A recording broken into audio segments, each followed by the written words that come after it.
Over the years, I've made some pretty big career changes. Like, I left a cushy job at Amazon to start a photography business.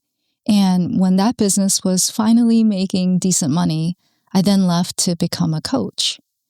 And the thing that made each transition super painful that I didn't realize is that you're not just starting a new thing, you're signing yourself up for this emotional roller coaster because you are feeling all the things at once, okay? Part of you will feel like you've stepped into a whole new world, and part of you is worried it's not going to work out, and you're stupid for even trying. Maybe you should stay where you're at. So we can sense the roller coaster. We know this is going to be hard. We can feel that this is waiting for us. We can feel a little hint of it, which is why so many of us won't take the first step, because we don't know what we're really getting ourselves into. That's why taking the leap is so scary. And then even if we do take the leap, we hold back. Okay, we get stuck, and then we tell ourselves, maybe it wasn't meant for me. If any of this sounds familiar, like if you've ever wanted to start something new, like a new career, a new business, a new whatever, or maybe you've already started but stalled out, this episode is made extra special for you. We're going to talk about what's happening behind the scenes, so you give this thing a fair shot instead of sabotaging it.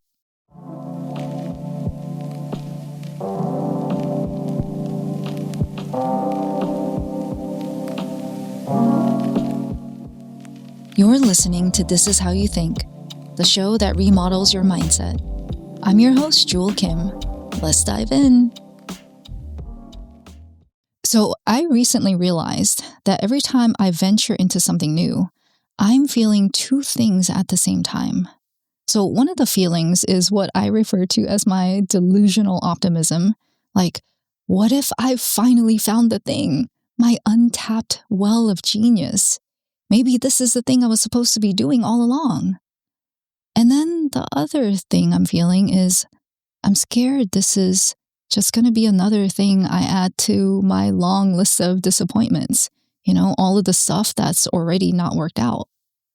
So I'm feeling both hope and fear at the same time, which I think is how most of us go through this.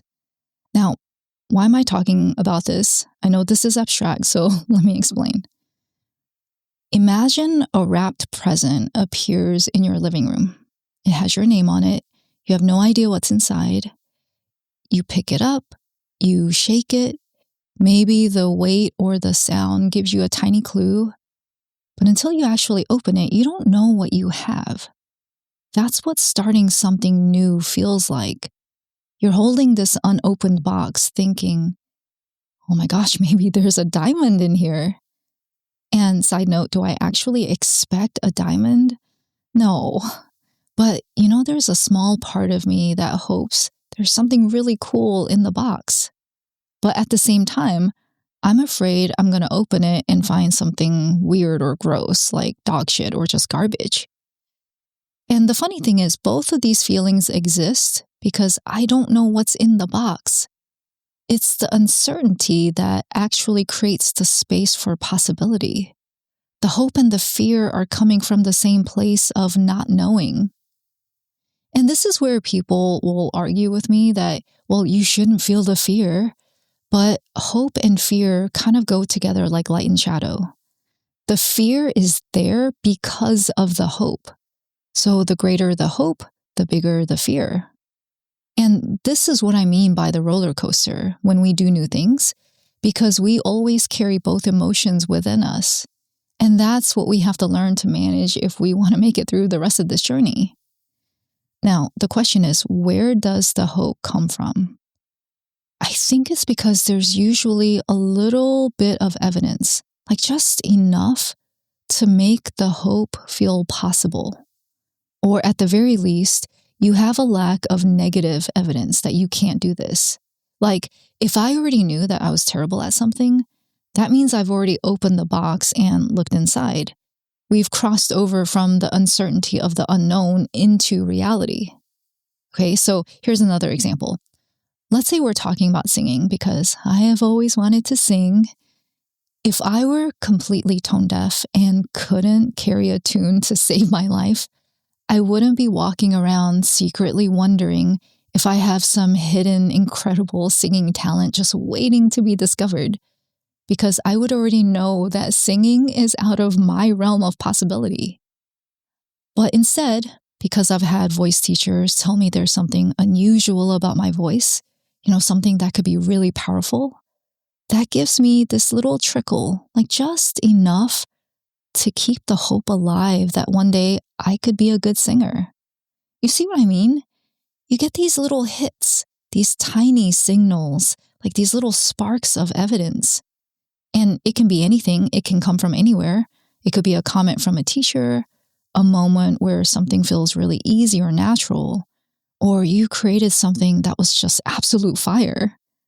So that's when you see that little spark and you think, I wonder, what if there's something here? What if that was a glimpse of something bigger, some larger, untapped talent or ability? And this is the moment when everything changes.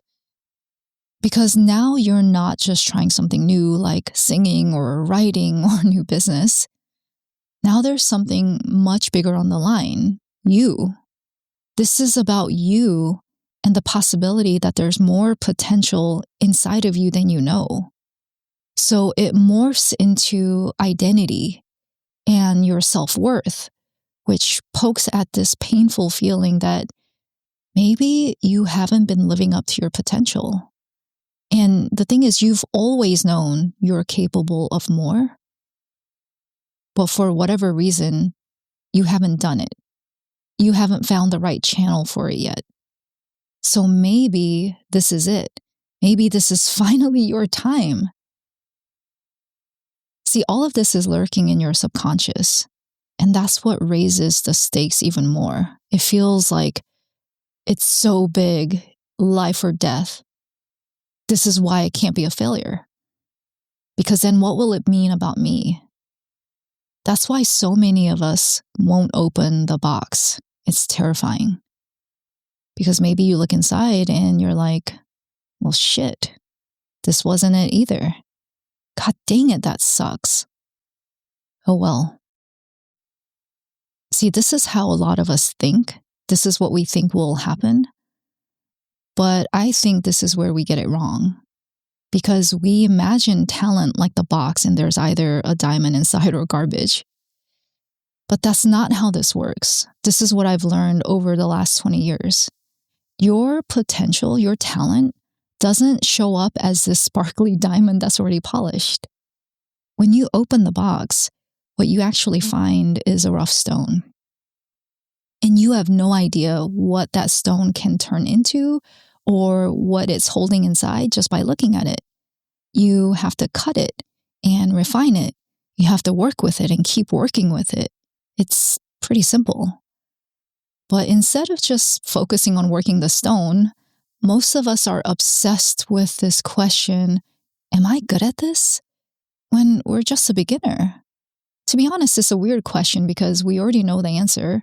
You're not good at this.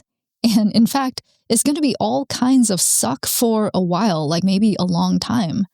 But that is because you are a beginner.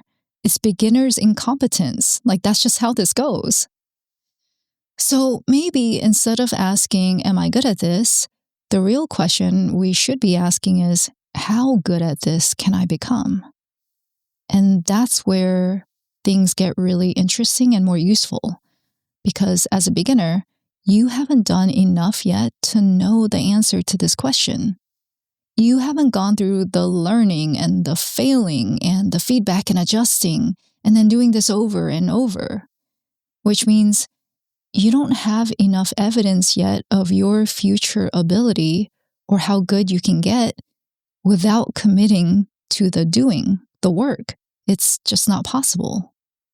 So if you quit during the part where you suck because you're a beginner, you'll never answer the question of how good you could have been. But unfortunately, this is a reality. This is where most people drop out. somewhere in this beginner stage, they quit and move on to something else because they never stick it out long enough. They haven't learned that this journey has levels and that you have to put in enough work and acquire enough skill to get out of the beginner levels, or what I call the muckety muck. This is when the journey is the toughest because all you see is, God, I'm really bad at this. Or maybe you're on the other end where you're really excited because this is the beginning and you're making tons of progress until you get to the harder stuff, the stuff that's not so basic and actually requires effort and sustained effort. This is the part that feels like shit, and it's the other part that makes people drop out. So what I've learned is that if you choose to go on this journey, the goal is to get good enough so you progress to the level where you can say, okay, I'm starting to understand what I can actually do. And that's the real fork in the road. Because maybe you discovered this isn't your thing, or you see that you're good at it, but you don't actually love it enough to keep going. Or maybe you realize, holy shit, there's something here. But the thing is, you only get that answer after you've put in the work, not before. And that's what makes this a catch-22. We usually start something with a few signs that give us hope that there might be some kind of hidden, undiscovered potential. But those little signs aren't enough to tell us how far that potential could actually go. That's where commitment comes in. You have to put in the work long enough to see what starts to emerge. But most of us want the evidence that it's worth committing to before we commit. And that's just not how this works. Because the evidence we're looking for can only come from doing the work we're not sure is worth doing yet. So if you really want to know what you're capable of, like how much this potential is or what this potential is, then the real question to answer is, are you willing to stick with this long enough to actually find out? All right, that's it for this week. If you have any questions or comments or concerns, text me at the link in the description or hit me up on LinkedIn. I always love hearing from you. As always, thank you so much for listening, and remember, I believe in you. See you next time.